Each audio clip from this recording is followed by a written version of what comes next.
Throughout the history of disasters, it is never just about the number of people killed or injured. There is always much more to the story than pure numbers. And today's story is the perfect example. While the crash of a relatively small aircraft in 1940s Canberra might not sound that important, I think it was one of the most consequential events in Australia for the entire 20th century. So join me today here in Canberra for this special video about the 1940 Canberra aviation disaster. If you're new here, my name is Philip Mallis, and I make videos about local history and transport, and I'd really appreciate it if you subscribe to the channel. Every little bit helps. August 1940 was not a very happy time in Australia or the British Empire. Germany had swept across much of Europe, France had surrendered, and Great Britain seemed under serious threat of starvation or invasion. Most of Australia's regular army was still in training, posted overseas, or both, as Japan had not yet entered the war and our efforts were primarily directed at assisting Britain. There was a flurry of activity at all levels of government and the military throughout the country in this time of dire crisis. At the time, Canberra was still very new, Parliament House having only opened 13 years earlier in 1927. The city had barely 13,000 people living there, although it's worth noting that this excludes Aboriginal and Torres Strait Islander people who were not included in the census at the time. Because of this small size of Canberra, a lot of official government business was still conducted in Sydney and Melbourne. Perhaps most importantly for this video, Victoria Barracks in Melbourne was the headquarters of the Department of Defence. It also housed the Australian War Cabinet throughout the Second World War.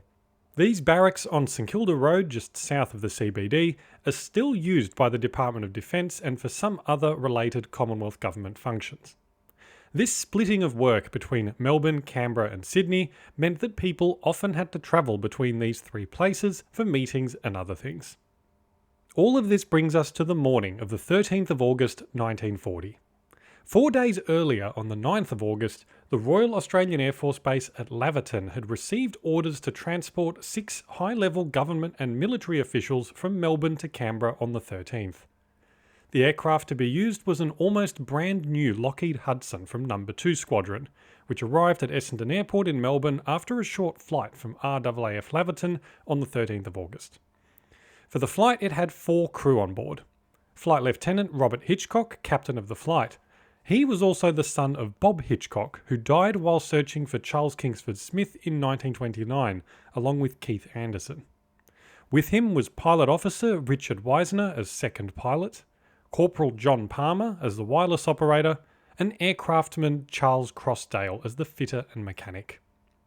At the airport, it picked up 6 passengers, made up of 3 federal ministers, 2 high-ranking army officers, and 1 minister's private secretary.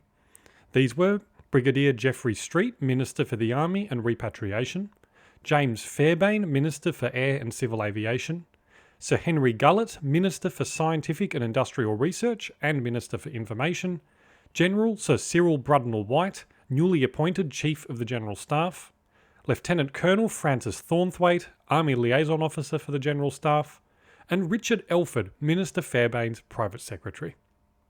They were all heading north to Canberra to attend an important cabinet meeting about Australia's wartime resource allocation amidst the looming threat of Japan entering the war against the Allies. On the day after everyone had boarded the Hudson, it left Essendon at 9:30 a.m. and flew north towards Canberra Aerodrome. All reports were of a perfectly sunny day, ideal for flying. After just over an hour, the Hudson approached the runway at Canberra and set up for landing at about 10:40 a.m. But the pilot flying aborted this first landing for unknown reasons and climbed again to prepare for a second approach.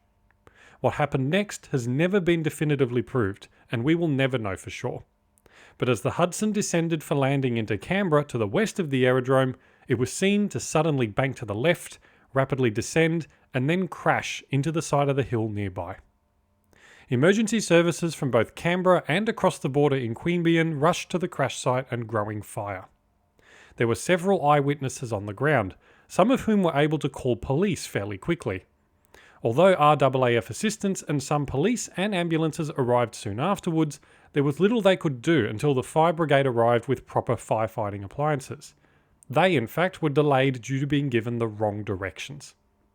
Although the blazing wreck was put out fairly quickly and attempts were made to reach the bodies of people visible inside, there were no survivors. The military quickly took control of the crash site and investigations began. Afterwards, there were several inquests, investigations and commissions into the crash over the subsequent months and years, including a coronial inquest and an Air Force court of inquiry. They concluded that the main cause of the crash was pilot error, resulting in a stall, although this was almost immediately disputed and continues to be disputed to this day. As a side note, this was coincidentally the same day as Eagle Day, which was the beginning of the main assaults by Germany in the Battle of Britain in an attempt to destroy the Royal Air Force. If you want to know more about this, go watch the movie of the same name. It's one of my favourites. So, as I said in the introduction, this had a massive impact both in the short and long term. The loss of so many key officials at such a critical point could not have come at a worse time. 2 of the 3 ministers responsible for branches of the military, the Army and the Air Force, had been killed, not to mention the Chief of the General Staff. In total, half of the entire Australian War Cabinet had been wiped out in a single incident. One of the more immediate impacts was the stability of the entire federal government itself. Prime Minister Robert Menzies was already having a tough time due to growing unpopularity and internal instability, and 2 of the 3 ministers killed were among his closest supporters. As a result of the crash, there was a cabinet reshuffle to replace the vacant positions, but the experience, knowledge and political capital of the former ministers could not be replaced overnight. Among the unexpected promotions in this reshuffle of more junior ministers was Harold Holt, the experience of which would later contribute to him becoming Prime Minister in 1966. This also meant that the next federal election was brought forward by a few months to September to avoid having 3 separate by-elections. This forced the hand of the Menzies government in an election where they failed to win a majority and were forced to rely on the support of 2 independents in a fragile agreement. This didn't last long at all and resulted in the collapse of the government by October 1941 and the rise of John Curtin and the Australian Labor Party, considered to be one of the greatest prime ministers in the history of Australia. If that wasn't enough of a connection for you, one of the 2 independents who Menzies had to rely on in this agreement, Arthur Coles, was only elected to Parliament because he was elected to the seat of Henty in the 1940 election, which was formerly held by Henry Gullett, who died in this crash. Another effect is that it allowed younger personnel to rise through the ranks faster than might otherwise have happened. This meant that old doctrine and thinking from the First World War was not as prominent as it might otherwise have been, maybe giving an advantage to Australia that later had to quickly respond to modern warfare.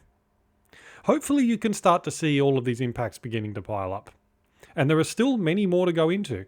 For example, the death of General White as Chief of the General Staff, one of the most highly regarded Australian soldiers of his generation, paved the way for General Vernon Sturdy to fill this position.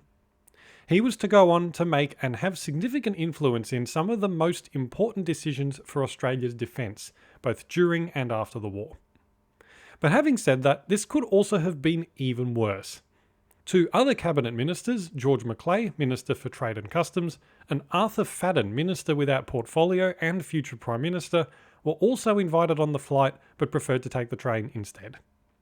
Even Robert Menzies himself had seats booked on the plane, but he too elected to go rail because he utterly hated flying. One can only imagine the even greater catastrophe on the off chance had the Prime Minister been killed at a time like this. Now, I'm not saying that this crash single-handedly caused the collapse of the government or the military. Menzies was not in a great political place as it was. But I think it is undeniable that it had huge repercussions that resound right through to today. It is not inconceivable that had Gullett and Street not been killed, it may have allowed Menzies to possibly hold on for a little longer, which may have been all that it took for him to be Prime Minister rather than Curtin for the majority of the Second World War. Given their different approaches to wartime matters, particularly Australia's place in the world and responsibilities for our own defence, see Curtin's Australia Looks to America speech as an example, things could have turned out very differently. Several people suggested building some kind of memorial almost immediately after the crash. But it wasn't until 1952 when the first serious plans were entertained. The original idea was to place it at Canberra Airport, but authorities didn't really warm to the idea of having a monument to a plane crash at the entrance to an airport, and probably fair enough too.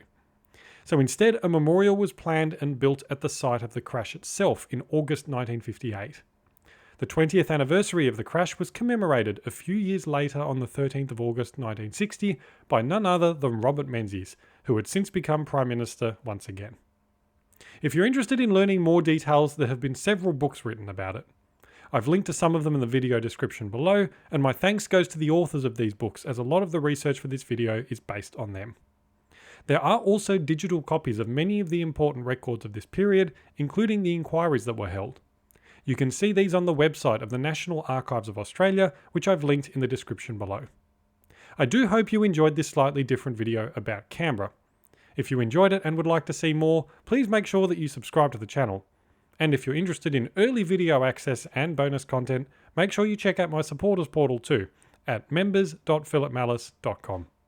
As always, thank you so much for watching, and I'll see you next time.